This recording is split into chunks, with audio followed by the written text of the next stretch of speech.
नमस्कार, भारत लाइव देख रहे हैं आप। वैसे तो बिहार एनडीए में कोई भी ज्ञात, अगर आप किसी नेता से पूछते हैं तो कोई ऐसा मुद्दा नहीं है जिसकी वजह से दोनों के बीच लड़ाई है। लेकिन आप बेहतर जानते हैं कि बिहार में एनडीए खास तौर पे जदयू और भाजपा के बीच अघोषित युद्ध की स्थिति बन गई है। क्यों बन गई है इसे इस खबर के अंत तक समझाएंगे। लेकिन आपको बेहतर पता है कि मांझी जी, मुकेश सहनी, ये सभी लोग भाजपा से अलग अलग कारणों से नाराज चल रहे हैं। ऐसी स्थिति में भाजपा कहीं ना कहीं अकेली पड़ गई है और भाजपा के अकेलेपन की वजह से भाजपा का गुस्सा भी सार्वजनिक हो रहा है। अभी आप देख सकते हैं नीरज कुमार बबलू ने किस तरीके से मांझी जी को ये कह दिया कि उन्हें राजनीति से संन्यास लेने की आवश्यकता है और राम नाम जपने की आवश्यकता है।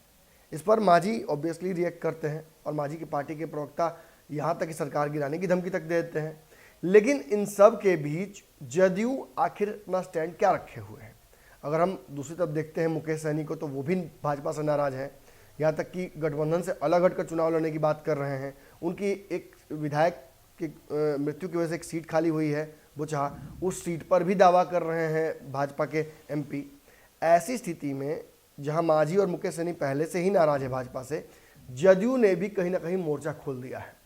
ललन सिंह ने एक निजी चैनल से बात करते हुए स्पष्ट तौर पर दो बातें कही हैं। एक कि जातिगत जनगणना बिहार में होकर रहेगी, इसके लिए भाजपा को भी अपना मन बना लेना चाहिए। दूसरी बात उन्होंने कही कि कहीं ना कहीं बिहार को विशेष राज्य के दर्जे की आवश्यकता है।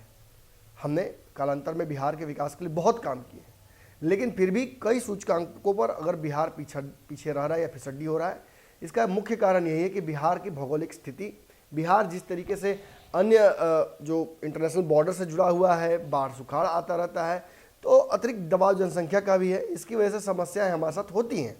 ऐसे में हमें विशेष राज्य का दर्जा मिलना ही चाहिए। एक बात उन्होंने और कह दी, जहां ये दोनों चीज़ें भाजपा से लड़कर लेने की बात कही, वहीं उन्होंने साफ तौर पर यह भी कह दिया कि चूंकि बिहार में जो गठबंधन है और जो रिजोल्यूशन पास हुआ है, सदन के अंदर हुआ है, विशेष राज्य के दर्जे को लेकर भी और जातिगत जनगणना को लेकर भी, इन सब पर भाजपा के लोगों ने भी कहीं ना कहीं हामी भरी।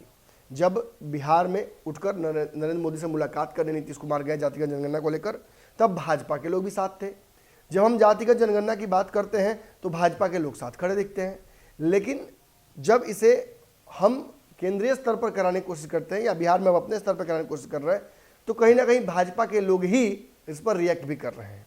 वहीं विशेष राज्य के दर्जे को लेकर हमने जब मांग उठाई थी तो सदन में उस वक्त सभी लोग मौजूद थे और सभी साथ थे। लेकिन अब पता नहीं क्यों भाजपा के लोग किस दबाव में और किस कारण से इसके खिलाफ बोल रहे हैं।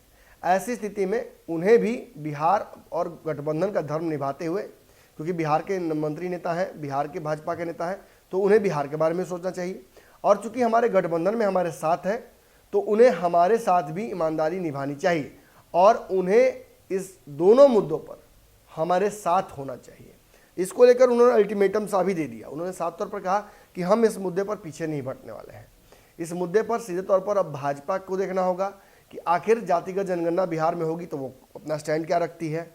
वहीं उन्होंने ये भी कहा कि अगर विशेष राज्य के दर्जे की मांग पर हमारे अगर रिएक्ट नहीं करती है सही ढंग से भाजपा, तो हम इसको लेकर आंदोलन का रुख भी कर सकते हैं।